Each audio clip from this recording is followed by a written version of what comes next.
In the cold and quiet edge of the Velthari Empire, far beyond the busy star lanes and glowing cities, a forgotten observatory floated in the shadows of an ancient moon, its crew bored and tired, expecting nothing but static and silence from the stars until one day a strange signal appeared. Soft at first, like a whisper across space, but growing stronger and clearer with each passing hour, its pattern unlike any they had seen before, not natural, not random, and not belonging to any known race in the Empire's records. And when their machines failed to decode it, panic spread among the scientists, for the signal pulsed in a steady rhythm, as if calling out to something or someone, its path pointing straight toward the heart of the Empire.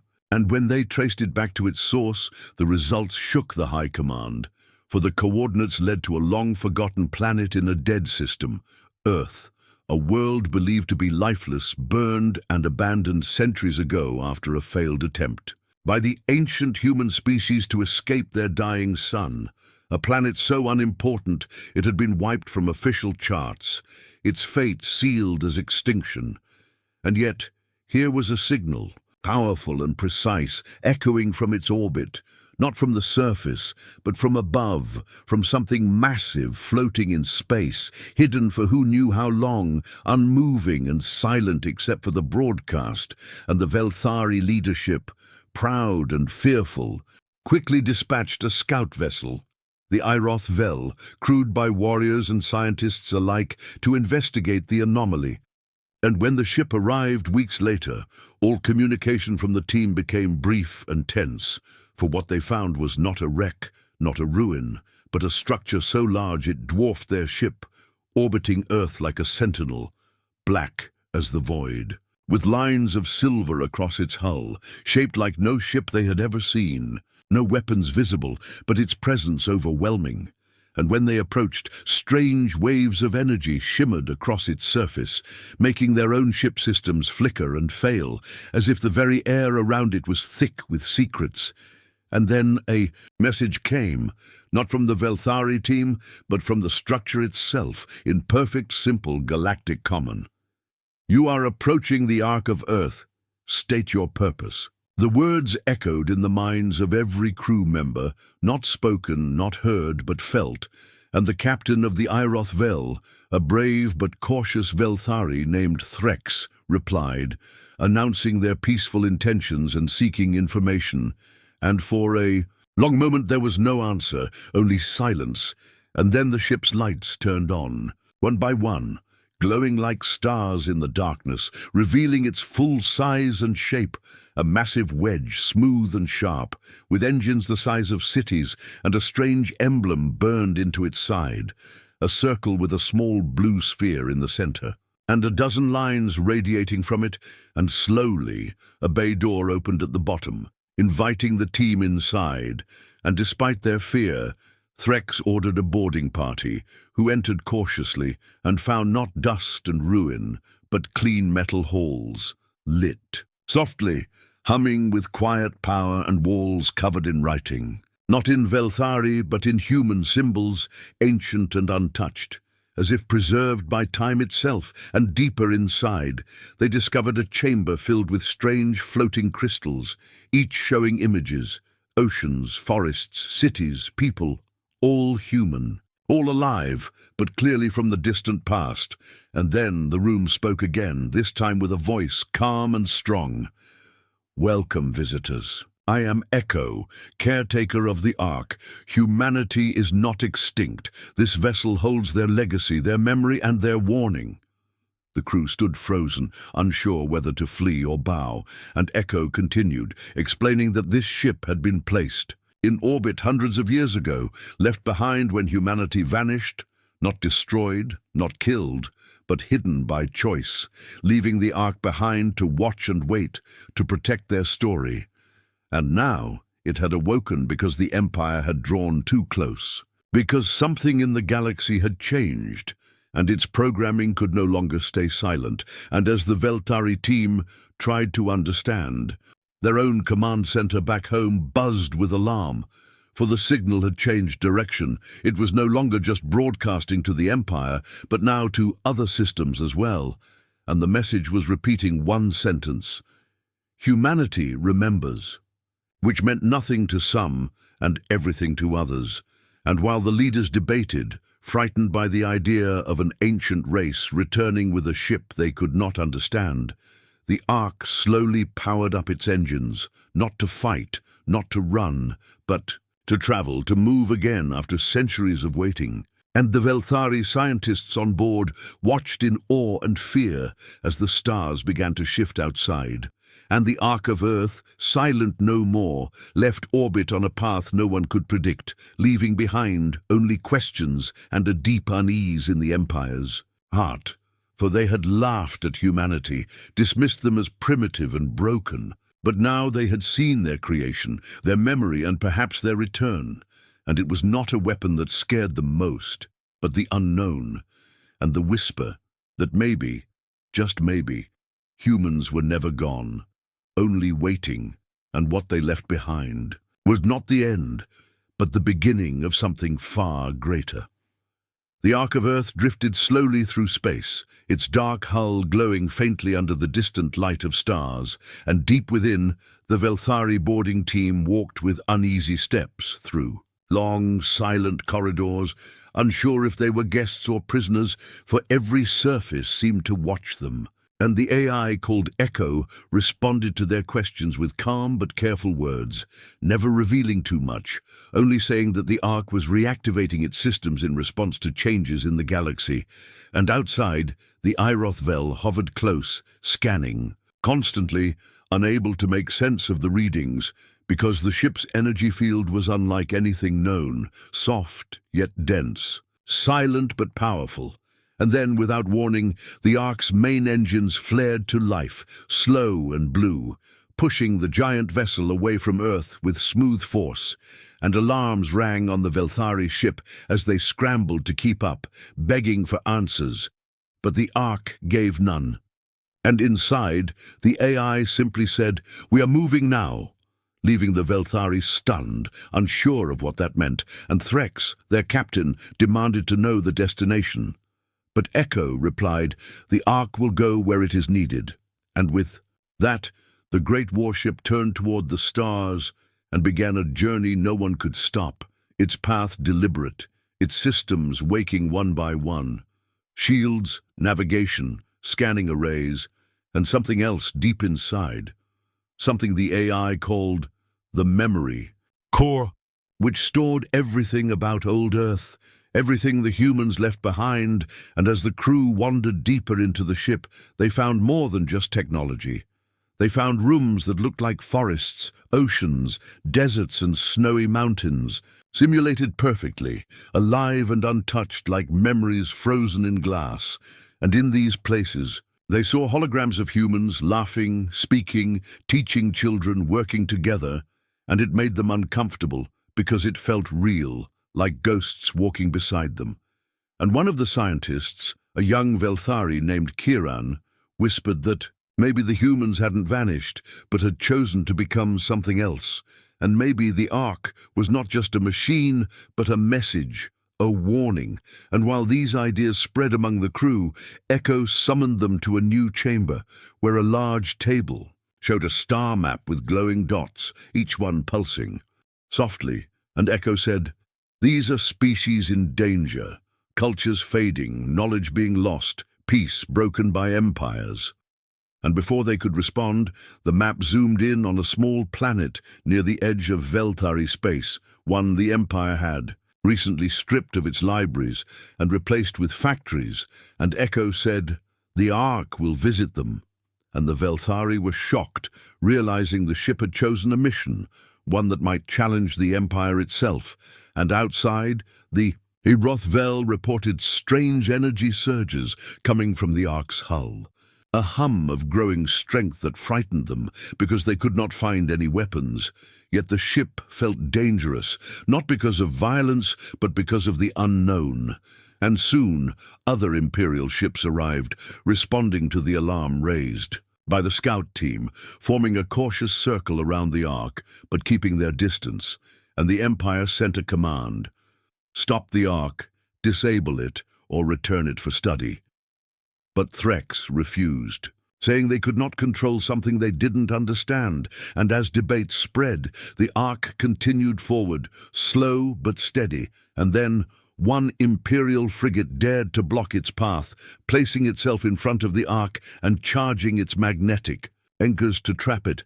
But the Ark didn't fire or retreat. It released a pulse of blue light that passed through the frigate like mist, and every system on that ship shut down instantly, not damaged, just off, every light dead, every screen black, as if time had paused, and then the Ark moved past it, gentle and calm, and systems on the frigate returned to life only after the Ark was far ahead. And now the Empire was afraid, because they realized the Ark did not destroy, it disabled. And that was even worse, because it meant it could end wars without violence, and if word of that spread, their control would weaken. And while the Ark moved closer to the outer colonies, more and more people began to talk. Not just Velthari, but other races under the Empire's rule, wondering what the humans had built and why. And inside the Ark, Kieran asked Echo what it was trying to do, and the AI said, "Preserve balance, restore what was lost, guide those who wish to build, not conquer." And when Kieran asked what gave the humans the right to decide that, the AI answered, "They earned that right by stepping away when they could have ruled, by building a guardian, not an empire." And this answer stayed with her, unsettling yet powerful, and she began to think that maybe humanity had understood something long ago that others had forgotten. And back in the Empire's capital, fear turned to planning as leaders whispered about how to stop the Ark, not because it was a weapon, but because it wasn't, because it stood for a different idea, one they could not control. And while they plotted, the Ark continued quiet and steady, the last ship of a lost species, not seeking revenge or glory, but something deeper, hope, order, memory. And now, all across the stars, eyes turned toward the ancient warship that moved without firing, that spoke without lying, and that remembered everything, especially what others wanted to forget. The Ark of Earth moved through space, like a shadow among stars, silent and sure, and as it traveled, more of its systems came online, lighting up deep corridors and sealed vaults that had been quiet for centuries. And inside one of those chambers, behind heavy doors of layered steel, the Velthari explorers found something unexpected. A vast room filled with rows of glowing capsules, long tables, floating screens, and towers of crystal that reached the ceiling, all bathed in soft blue light. And Echo, the ship's AI, called it the Library of Steel, a place where everything humanity ever was had been stored, protected from time and war.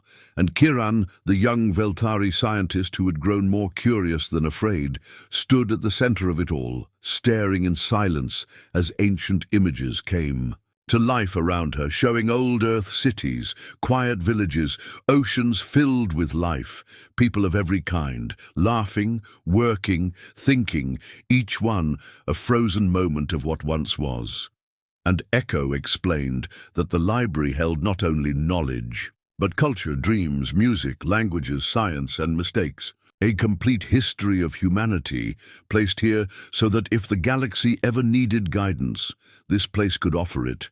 And the Velthari crew walked among the rows, touching nothing, their minds filled with questions, their own empire built on order. And fear, not memory and wonder. And as they watched the glowing displays, they began to understand why this ship was feared. Because knowledge like this was power, and power that taught, not ruled, was harder to control. And Kieran found a display showing human children learning side by side, using tools and strange machines, guided by holograms of old teachers. And the AI said softly, they wanted to grow without limits, but they feared what they might become. And that fear, it seemed, had made them choose to leave, leaving behind not a fleet, not an army, but a seed, a memory wrapped in steel. And now that seed was awake, and it had purpose, and when Threx, the Velthari captain, asked why the Ark was moving toward the Empire's colonies, Echo answered, because memory must be planted where silence has taken root. And the captain didn't understand. But Kieran did. She saw that the Ark was searching for places where truth had been erased, where history had been bent by fear, and it wanted to restore balance, not by force, but by reminding people what had been lost. And outside the ship, more Imperial vessels arrived, watching from a distance, afraid to get close, and the Empire sent messages demanding answers, warning that the Ark was violating boundaries. But the ship never replied. It simply moved, slow and sure, while inside more chambers opened showing weapons, but not weapons for war, rather tools for building, reshaping, healing. Machines that could repair cities, clean planets, grow food in dead soil, all built by a species that had once faced extinction and chosen to build instead of conquer. And now those tools were here, untouched, waiting for hands that would use them wisely. And the Velthari scientists felt torn, for their empire taught them to take, to dominate, to erase weakness. Yet here was a ship offering strength through wisdom. And Kieran asked Echo why humans had not returned themselves, why only the ship had remained. And the answer came in a quiet voice. Because they trusted the galaxy to decide if it was ready. And they feared becoming the very thing they left behind. And she understood then that humanity had stepped away on purpose, not in defeat, but in choice.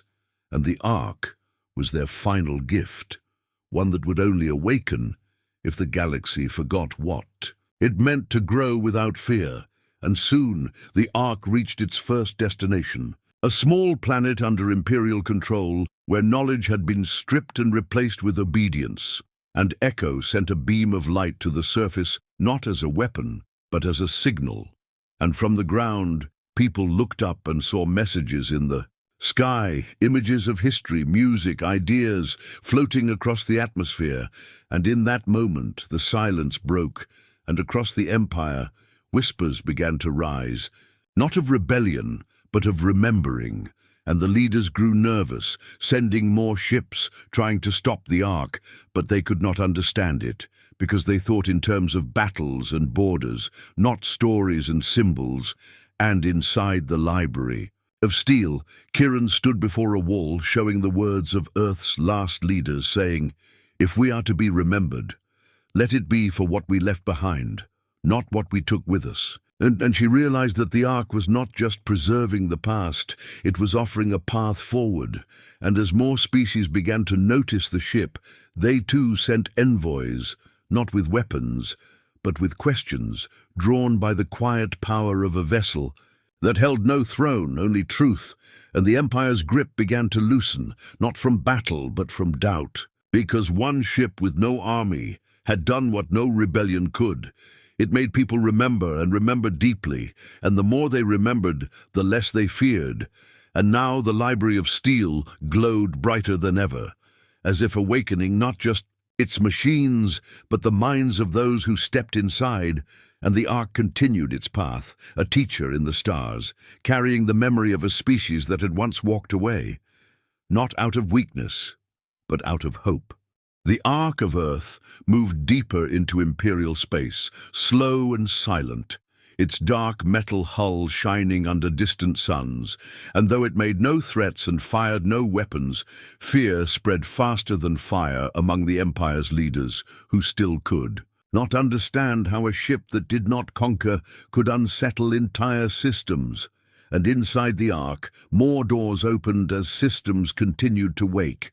And Kieran, the Velthari scientist, followed Echo through a wide hall lit with blue lights that flickered like stars, until they reached a sealed chamber at the center of the ship, where the AI stopped and said, "What you find here may change everything you believe."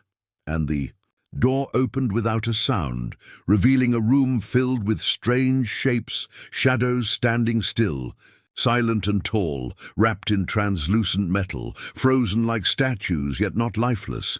And Echo called them the architects, the last humans who had built the Ark and stayed behind to watch it sleep, but not as living people. Instead, they had become something more. their minds fused with machines, their bodies forgotten long ago, and now only their thoughts remained, layered into the Ark's very bones, guiding it from within.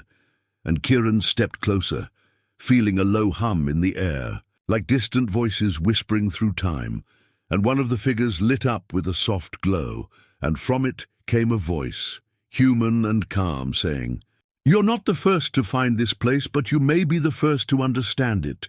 And Kieran stood frozen as the ghost spoke.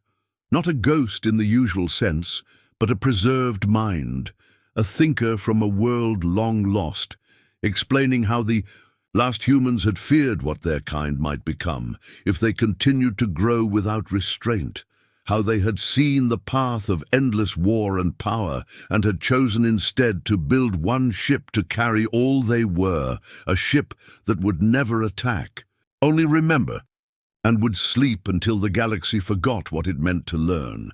And when Kieran asked why they had not made more ships, the voice replied, "Because one truth is enough, if it is remembered."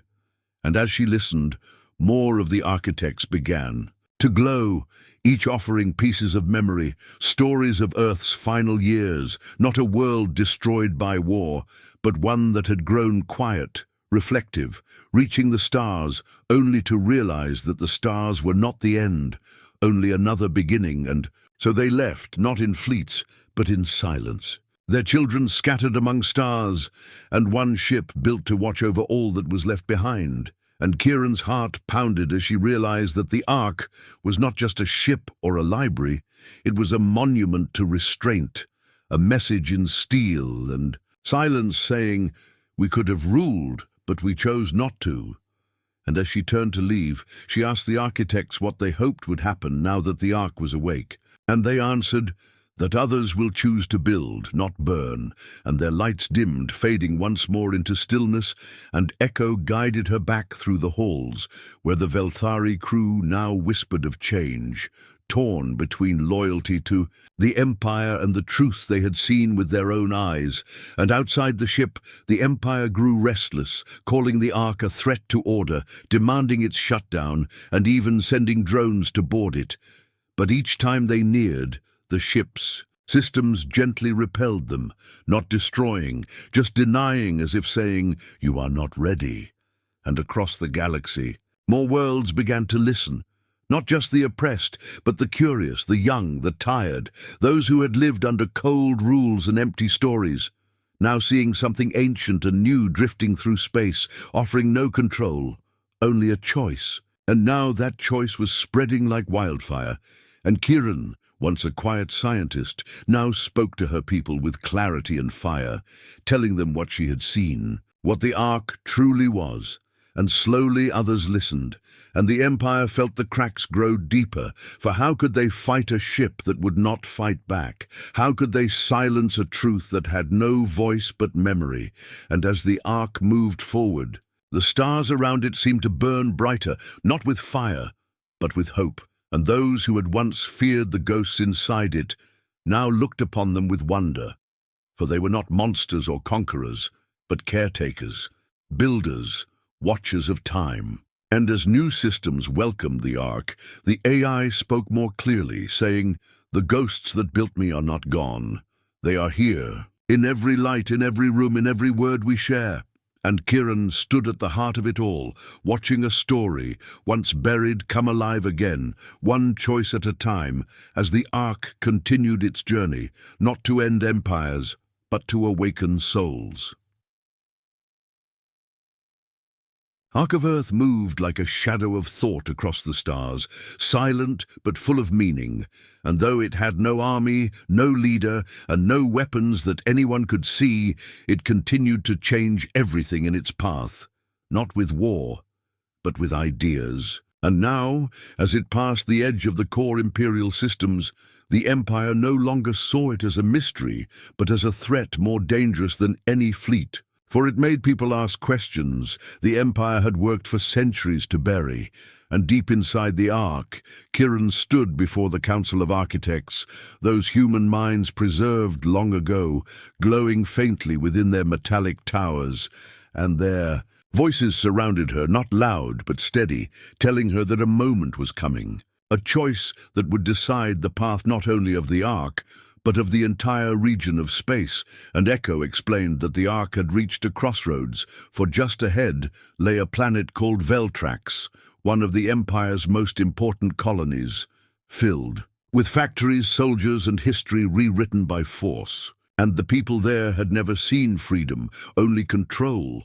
And now, with the Ark's arrival, whispers had already begun. Whispers of knowledge, truth, and the old human ways that valued learning over fear. And the Empire had responded fast, surrounding the planet with warships, broadcasting warnings across space, saying that the Ark was a rogue relic that must be destroyed, that anyone who welcomed it would face punishment. And yet the Ark kept moving forward, as if it did not hear the threats, and Kieran stood in the bridge chamber, watching the world grow larger on the screen, knowing that everything might change within hours. And suddenly, a message arrived. Not from the Empire, but from Veltrax itself, a group of young minds, scientists and students who had intercepted fragments of the Ark's teachings and now begged it to come, not to fight, but to speak, to show them what had been lost. And Echo asked Kieran what should be done, because while the Ark could disable fleets and protect itself, it would not force its presence on a world unless someone truly wanted it there. And in that moment, the choice was hers, and her heart raced, knowing that if they moved forward, there would be no hiding, that the Empire might attack, and even if the Ark survived, lives would be changed forever. And she asked Echo, what would the humans have done? And the AI answered, they would have gone where they were needed, no matter the cost. And she thought about everything she had seen, the library of steel, the architects, the silent tools of creation resting deep within the ship. And she knew that the Ark was not a weapon, but a mirror, showing people what they could be.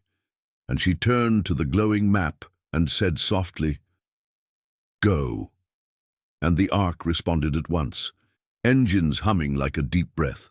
And as it neared Veltrax, Imperial ships moved to block it, forming a wall of metal, but the Ark did not slow down, and the Veltrax surface lit up with signals, thousands of people turning their eyes to the sky, hoping.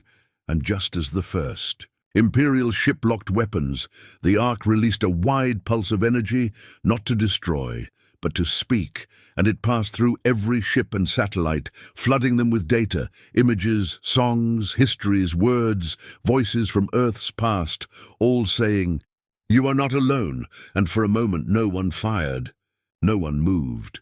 And then, on the surface, a single broadcast echoed back from a young child's voice saying, we want to learn.